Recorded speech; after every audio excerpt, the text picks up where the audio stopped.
Oke, assalamualaikum warahmatullahi wabarakatuh. Jumpa lagi bersama channel YouTube Hasyim Asyari. Terima kasih buat teman-teman semua yang sudah mengklik video ini. Semoga selalu dalam keadaan sehat walafiat tanpa kurang suatu apapun. Baik teman-teman semua, kali ini kita akan menonton sebuah video, mereaksi sebuah video yang berasal dari channel YouTube Haji Starhi, ya, Strahi.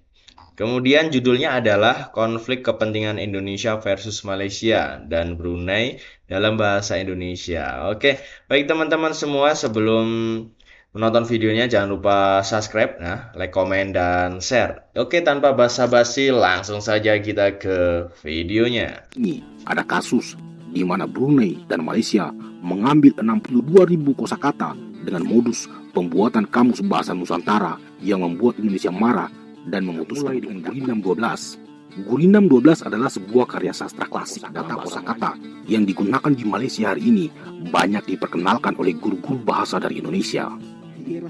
Dalam proses modernisasi dan perbaikan tata bahasa, Indonesia sudah tidak lagi melibatkan Malaysia dan Brunei karena alasan-alasan yang sudah disebutkan sebelumnya, termasuk mengurangi keaktifannya dalam forum Mabim yang banyak merugikan kepentingan Indonesia. Dan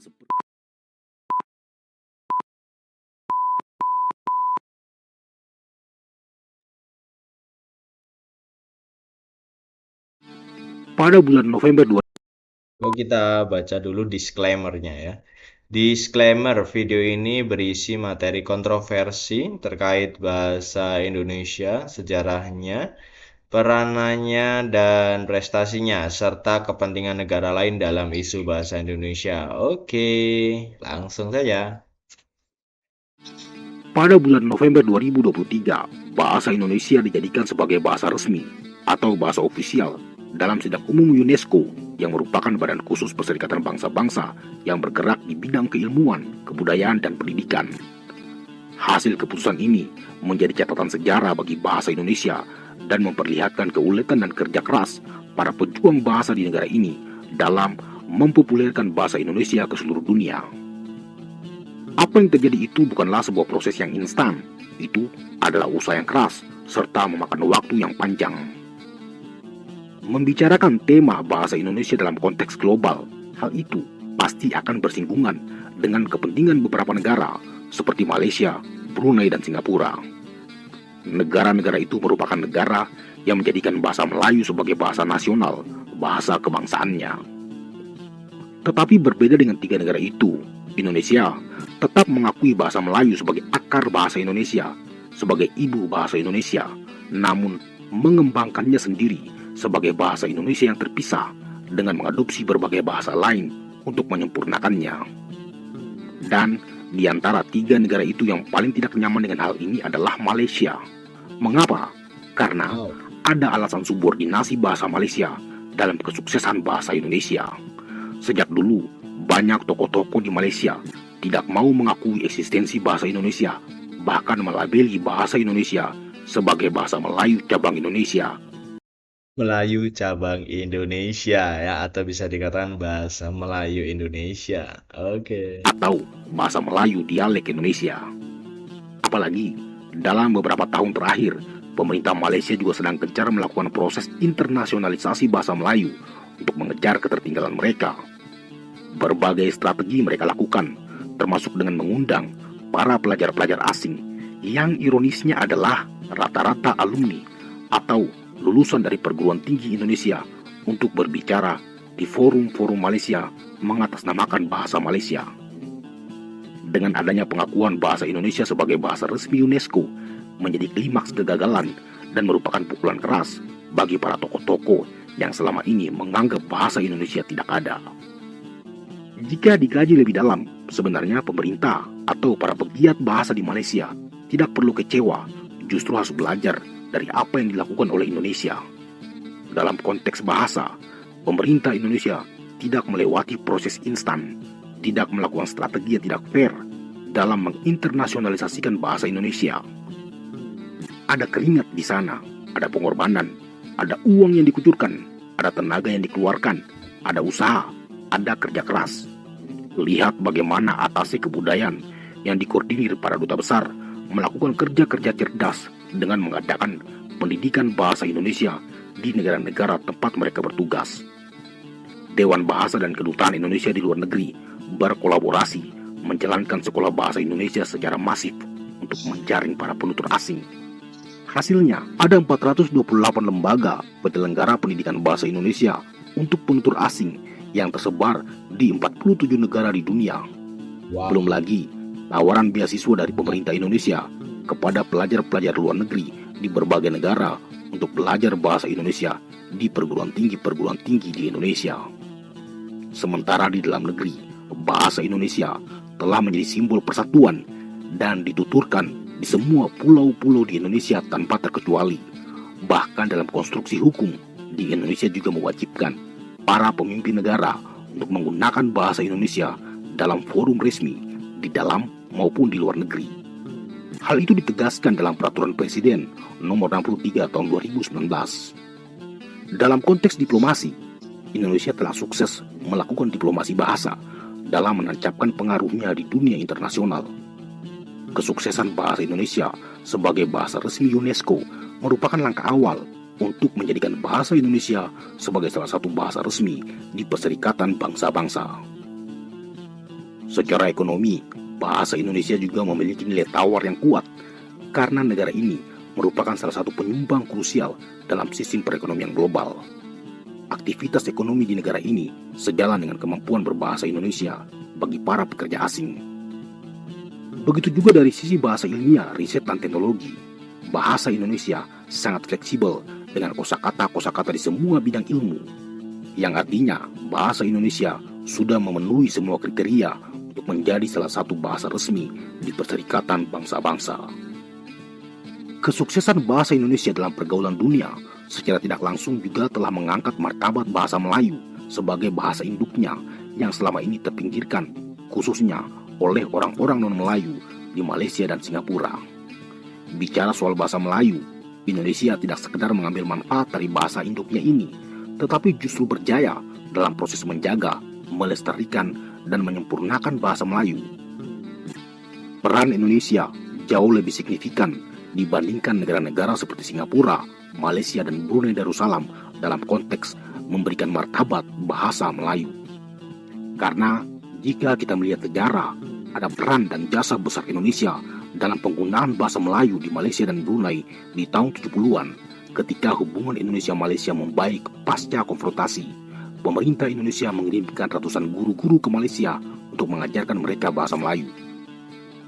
Kosakata-kosakata yang digunakan di Malaysia hari ini banyak diperkenalkan oleh guru-guru bahasa dari Indonesia. Kita bisa lihat pasca normalisasi hubungan Indonesia-Malaysia di tahun 1966, Presiden Soeharto mengeluarkan kebijakan untuk membantu Malaysia dalam proses pendidikan dengan mengirimkan tenaga-tenaga pengajar. Para guru itu ditugaskan selama 3 tahun di sekolah-sekolah menengah yang menggunakan bahasa Melayu sebagai bahasa pengantarnya. Mereka bertugas memperbaiki tata bahasa Melayu para pelajar Malaysia yang terbiasa berbicara dalam bahasa Inggris. Selain itu juga, para guru Indonesia ditugaskan untuk memperbaiki kurikulum sains peninggalan Inggris yang sudah usang.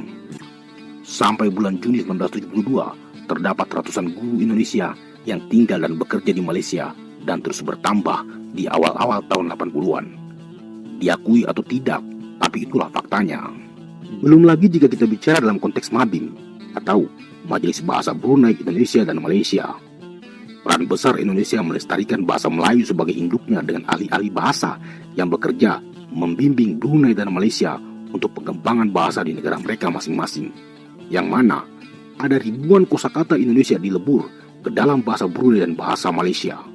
Di era MABIM ini ada kasus di mana Brunei dan Malaysia mengambil 62.000 kosakata dengan modus pembuatan kamus bahasa Nusantara yang membuat Indonesia marah dan memutuskan untuk tidak aktif dari forum itu.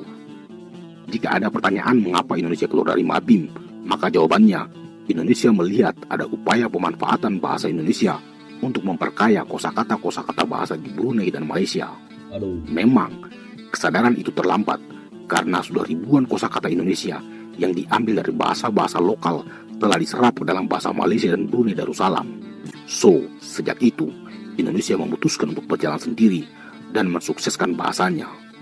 Keluarnya Indonesia dari MABIM membuat forum ini tidak lagi memiliki kekuatan apa-apa. Selepas keluar dari MABIM, Indonesia justru sukses membuat bahasanya diakui dalam forum UNESCO. Negara-negara pengguna bahasa Melayu, baik itu Malaysia, Brunei, dan Singapura, tidak perlu merasa bersaing, tidak perlu merasa tersubordinasi. Lagi-lagi, mari kita lihat sejarah proses modernisasi bahasa Melayu dan bagaimana peran orang-orang Indonesia dalam proses itu. Ketika Singapura, Malaysia, dan Brunei yang dijajah Inggris terkooptasi oleh bahasa Inggris dan tidak memiliki perhatian lebih kepada bahasa Melayu, di Indonesia justru terjadi sebaliknya. Jauh sebelum Sumpah Pemuda diikrarkan, ada beberapa peristiwa penting yang menandai dasar penggunaan bahasa dan modernisasi bahasa Melayu di Indonesia. Kita mulai dengan Gurindam 12. Gurindam 12 adalah sebuah karya sastra klasik dalam bahasa Melayu yang ditulis oleh Raja Ali Haji di abad 19. Gurindam 12 ini memiliki pengaruh yang signifikan dalam kesusastraan Melayu. Raja Ali Haji adalah seorang bangsawan terkemuka dari Kesultanan Riau Lingga yang berdarah campuran Bugis Makassar dan Melayu Riau. Karyanya memainkan peran kunci dalam modernisasi bahasa Melayu dengan mempertahankan nilai-nilai tradisional sambil membuka jalan untuk pemikiran dan ekspresi yang lebih modern. Gurindam 12 kemudian menjadi patokan pemerintah Hindia Belanda untuk menerapkan kebijakan bahasa di negara jajahannya. Kemudian pada tahun 1901, Profesor Charles van Ophuijsen bersama Nawawi Sultan Makmur dan Muhammad Sultan Taib Ibrahim di Sumatera Barat melakukan pembakuan ejaan bahasa Melayu yang pertama. Hasil pembakuan mereka dikenal sebagai Ejaan van Ophuijsen, dicatat dalam buku berjudul Kitab Logat Melayu. Dalam kitab tersebut disajikan sistem alfabet Latin untuk bahasa Melayu di Indonesia. Ejaan van Ophuijsen meninggalkan aksara Jawi yang digunakan dalam Gurindam 12 dengan menggabungkan ejaan Latin dan ejaan Belanda. Dari sini, penggunaan bahasa Melayu masif digunakan di wilayah jajahan Belanda di Indonesia. Saat itu, kolonial Belanda tidak mau mengajarkan bahasa Belanda kepada pribumi, khususnya yang bukan bangsawan, dan memilih mensosialisasikan penggunaan bahasa Melayu. Ejaan van Ophuijsen berlangsung dan disosialisasikan selama lebih dari 45 tahun. Ini juga menjadi berkah bagi bangsa Indonesia karena berdampak pada persatuan nasional di kemudian hari yang berpuncak pada Sumpah Pemuda tahun 1928, di mana pengakuan adanya bahasa nasional sebagai bahasa pemersatu bangsa. Momentum Sumpah Pemuda juga merupakan hari lahir bahasa Indonesia. Bahasa Indonesia yang awalnya dari bahasa Melayu kemudian menjadi perhatian utama para pejuang, cendekiawan, pelajar untuk terus diperbaiki sesuai kebutuhan perjuangan. Kemudian, untuk menindaklanjuti isi Sumpah Pemuda, khususnya kebijakan mengenai bahasa, maka pada tanggal 25 Juni 1938, Kongres Bahasa Indonesia pertama diadakan, bertempat di Surakarta. Kongres itu menghasilkan beberapa keputusan penting, salah satunya adalah penetapan bahwa bahasa Indonesia akan dimodernisasi, ditambah, diubah, atau dikurangi demi menyesuaikan dengan kebutuhan zaman, agar bahasa Indonesia dapat dipergunakan oleh semua masyarakat Indonesia tanpa harus terkotak-kotakan oleh suku, ras, atau agama. Kongres itu juga memutuskan agar Dewan Rakyat atau Volksraad wajib menggunakan bahasa Indonesia dalam setiap rapat. Selain itu, para peserta Kongres setuju agar bahasa Indonesia dipersilahkan untuk menyerap bahasa asing demi memperkaya kosakatanya. Saat itu, Indonesia masih belum merdeka, tapi persoalan bahasa, kebijakan bahasa, dan konsep bahasa sebagai model persatuan sudah dipikirkan. Penetapan bahasa Indonesia sebagai bahasa nasional untuk negara yang akan didirikan nanti sudah mulai direncanakan. Karena kebijakan satu bahasa ini, 7 tahun kemudian Indonesia merdeka. Artinya, ada sumbangan bahasa Indonesia dalam kemerdekaan negara ini. Setelah Indonesia merdeka, kedudukan bahasa Indonesia dipertegas lagi dalam pasal 36 Undang-Undang Dasar 1945 yang menetapkan bahasa Indonesia sebagai bahasa negara dan sebagai bahasa nasional. Pemerintah kemudian berkeinginan untuk memodernisasi ejaan van Ophuijsen yang dinilai sudah ketinggalan zaman dengan menghasilkan satu ketentuan ejaan baru yang disebut Ejaan Republik atau Ejaan Suwandi. Ejaan ini diresmikan pada tanggal 19 Maret 1947. 10 tahun kemudian, yaitu tahun 1957, Profesor Priyono dan Elvianus Katopo dari Manado bersama panitia lainnya merancang sistem ejaan bahasa Indonesia baru yang disebut Ejaan Pembaharuan. Terbentuknya Ejaan Pembaharuan merupakan hasil keputusan dari Kongres Bahasa Indonesia kedua di Medan, Sumatera Utara. Ejaan Pembaharuan juga dikenal dengan nama Ejaan Priyono Katopo. Setelah itu Ejaan Melindo Di era ini, yaitu pada tahun 1961, pemerintah Indonesia mulai melibatkan Malaysia dalam menyusun ejaan bahasa secara bersama-sama karena melihat pentingnya persaudaraan kedua negara. Namun kerjasama tersebut gagal akibat peristiwa konfrontasi Indonesia-Malaysia pada tahun 1962. Di tahun 1967, Lembaga Bahasa dan Kesusastraan Indonesia mengeluarkan ejaan baru sebagai kelanjutan dari ejaan Belindo yang gagal. Normalisasi hubungan Indonesia-Malaysia juga sudah terjadi hingga pemerintah Indonesia kembali mengajak Malaysia dalam proses penyusunan ejaan ini. Pada tahun 1972, MABIM dibentuk sebagai wadah persaudaraan dalam kerjasama bahasa. Awalnya hanya Indonesia dan Malaysia, kemudian Brunei ikut bergabung di tahun 1985, sementara Singapura hanya sebagai negara peninjau. Di era ini, hubungan tiga negara cukup erat dan sering mengadakan pertemuan demi pengembangan bahasa. Di era ini juga, Indonesia mengirim guru-guru terbaiknya untuk membantu membina penggunaan bahasa Melayu di Malaysia dan Brunei. Indonesia kembali memperbaharui ejaannya dengan nama Ejaan Bahasa Indonesia yang disempurnakan, berlaku sejak tanggal 23 Mei 1972 dan mengalami 2 kali perbaikan, yaitu pada tahun 1987 dan tahun 2009. Di sini, Indonesia masih melakukan kerjasama dengan pihak Malaysia. Di Malaysia, ejaan ini dinamakan Ejaan Rumi Bersama. Pada tahun 2015, Menteri Pendidikan dan Kebudayaan mengeluarkan Peraturan Menteri Nomor 50 Tahun 2015 untuk menyempurnakan Ejaan EYD edisi ketiga, serta mengubah istilah EYD menjadi Ejaan Bahasa Indonesia atau EBI. Kemudian pada tahun 2021, berdasarkan Peraturan Menteri Pendidikan Nomor 18 Tahun 2021 yang memberikan wewenang kepada Badan Pengembangan dan Pembinaan Bahasa untuk menetapkan kembali Ejaan Bahasa Indonesia. Istilah EYD kemudian dikembalikan lagi. Di era sekarang, dalam proses modernisasi dan perbaikan tata bahasa, Indonesia sudah tidak lagi melibatkan Malaysia dan Brunei karena alasan-alasan yang sudah disebutkan sebelumnya, termasuk mengurangi keaktifannya dalam forum MABIM yang banyak merugikan kepentingan Indonesia. Dan seperti yang sudah diprediksi, tanpa Indonesia, MABIM atau Majelis Bahasa Brunei, Indonesia dan Malaysia kini sudah tidak lagi memiliki kekuatan apa-apa. Bahasa Indonesia terus mengalami perkembangan, berevolusi secara cepat dan terbuka dengan perkembangan zaman, dan memperkaya kosakatanya dengan mengadopsi berbagai bahasa. Pada tahun 1953, jumlah kosakata dalam Kamus Bahasa Indonesia yang sebagian besar diadopsi dari bahasa Melayu hanya sekitar 23.000 kosakata. Namun saat ini, kosakata dalam Kamus Bahasa Indonesia telah mencapai 127.000 kosakata, bahkan diprediksi akan terus bertambah.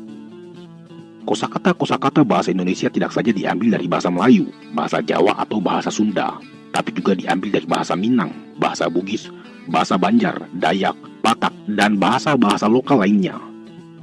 Keperkasaan bahasa Indonesia akhirnya membuat bahasa-bahasa lain yang berakar dari bahasa Melayu, seperti bahasa Brunei dan bahasa Malaysia, mulai merasa tersubordinasi oleh eksistensi bahasa Indonesia. Padahal, bahasa Indonesia dan bahasa Melayu tidak perlu dipertentangkan. Justru dengan semakin kuatnya pengaruh bahasa Indonesia, maka bahasa Melayu juga secara tidak langsung turut terangkat sebagai bahasa induknya. Pengaruh bahasa Indonesia di kawasan ASEAN akan semakin sulit dibendung seiring dengan perkembangan teknologi, dengan kemudahan akses informasi, digitalisasi, internet, dan sosial media.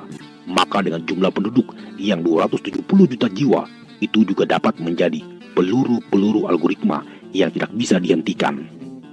Ditambah lagi, Indonesia adalah pengguna internet terbanyak kelima di dunia.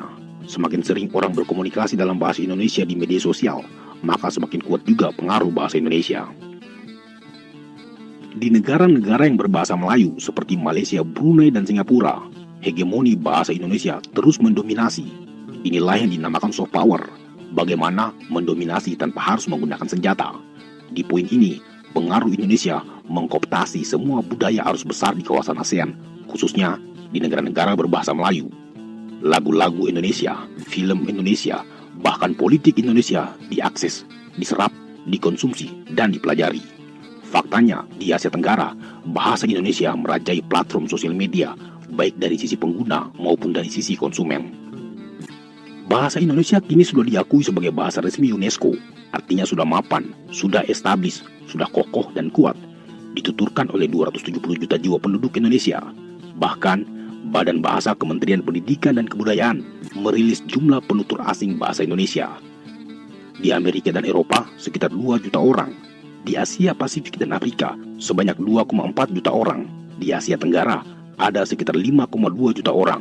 Tapi harus dicatat, jumlah ini tidak memasukkan orang-orang yang berbahasa Malaysia atau Brunei, karena memang dua negara itu bukan bagian dari bahasa Indonesia. Selain itu, saat ini yang sedang aktif belajar bahasa Indonesia di Amerika dan Eropa berjumlah sekitar 10.000 orang, di Asia Tenggara sekitar 61.000 orang, di Asia, Pasifik, dan Afrika berjumlah 70.000 pelajar. Total ada 142.000 orang asing yang saat ini sedang mempelajari bahasa Indonesia.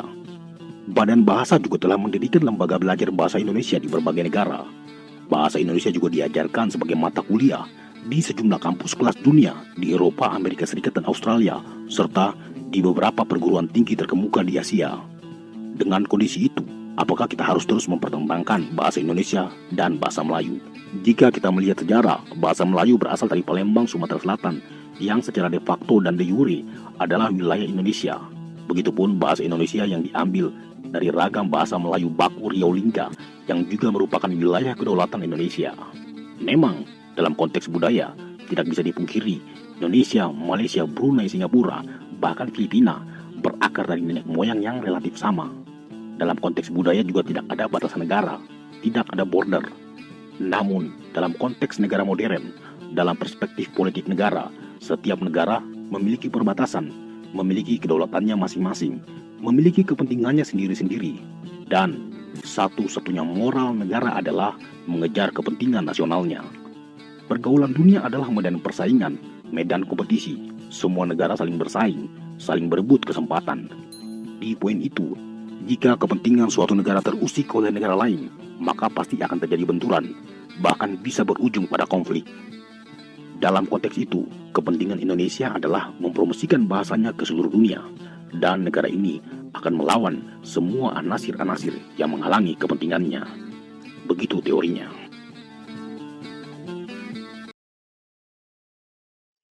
Oke, akhirnya sudah selesai juga videonya ya. Baik teman-teman semua, terima kasih yang sudah menonton video ini. Semoga video ini juga bermanfaat buat teman-teman semua. Dan jangan lupa teman-teman semua subscribe channel YouTube Aji Strahi ya, karena video ini berasal dari channel YouTube Aji Strahi. Terima kasih buat teman-teman semua yang sudah menonton video ini. Jangan lupa like, comment, and subscribe. Wassalamualaikum warahmatullahi wabarakatuh.